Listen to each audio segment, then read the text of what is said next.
who lands a job? Like, because I want to succeed. I am so committed to this. This is not a joke to me. This is my livelihood.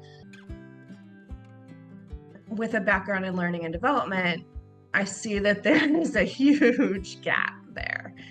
And though I think, right, it's free training, so they do an awesome job at free training, and there's a great community too. So you can ask questions, right? There's just such a good community on there.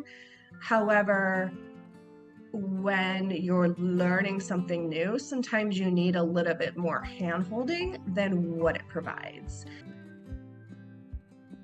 Alex puts together, and I'm trying not to cuss, but like puts together an awesome program guide. And it was mind-blowing how many people that I spoke to didn't either know about it, didn't follow it. And to me, I'm like, well, one, we had a meeting about this and we walked through it. I have so much empathy for Talent Stacker and specifically Alex, because I know how much work this is. And it hurts me inside to know that like I might have been the only person following it. But really, if you follow that, and that's what Ish told me as soon as I talked to him on the phone, because I was like, who lands a job? Like, what do I need to do? And he was basically like, follow the program.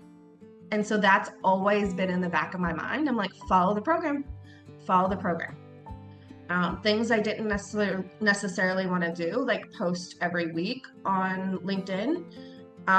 He was like, hey, it's the algorithm, follow the program. You know, like every time there was something I was like, I don't know. It's like, follow the program, because I want to succeed. I am so committed to this. This is not a joke to me. This is my livelihood. This is what I dedicated myself to. This is what I feel internally like is the right step for me. So Talent Stacker lays it all out. Why don't I just follow the program?